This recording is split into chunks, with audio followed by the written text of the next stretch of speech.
La langue maternelle est la première langue que l'enfant acquiert dans la cellule familiale. Cette langue est d'une importance dans l'éducation de l'enfant et par extension dans le développement du pays. Défis et opportunités de la langue maternelle, c'est dans ce reportage signé Aminata Koni. Au Mali, malgré l'importance de nos langues nationales, c'est toujours une langue étrangère qui reste valorisée dans les pays. Les agents du CNREF, Centre national des ressources de l'éducation non formelle, pensent que le développement d'un pays n'est pas facile sans ses langues maternelles. Il y a beaucoup d'avantages qui sont liés à l'utilisation des langues nationales.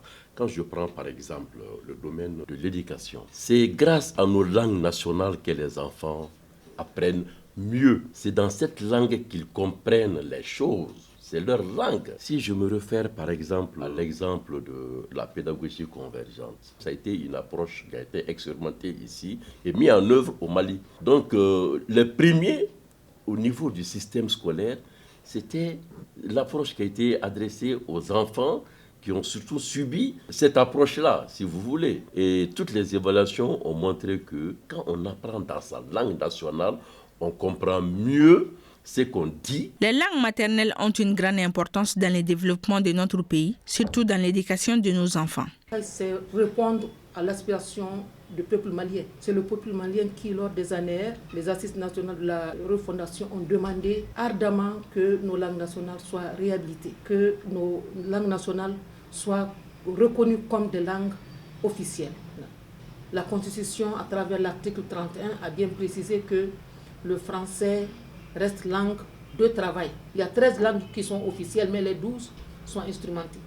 Pour retrouver sa souveraineté et pour être autonome, il est important de valoriser nos langues nationales. Les avantages liés aux langues nationales ne sont pas à démontrer. Ils sont pertinents et qui sautent à l'œil nu. Comment peut-on se développer dans une langue qui n'est pas la vôtre? Quand vous prenez par exemple le français, nous allons à l'école française. Nous apprenons en français. Et finalement, nous allons compétir avec des gens qui ont appris le français depuis la famille. Photos sont largement en avance. Donc nous sommes en retard parce que on a 8 ans, 7 ans, 6 ans de retard par rapport aux enfants français. Et aller compétir avec eux dans leur langue, vous voyez déjà le handicap que cela pose. À la lumière des réponses de nos interlocuteurs, on peut retenir que l'utilisation de nos langues maternelles est nécessaire dans nos vies.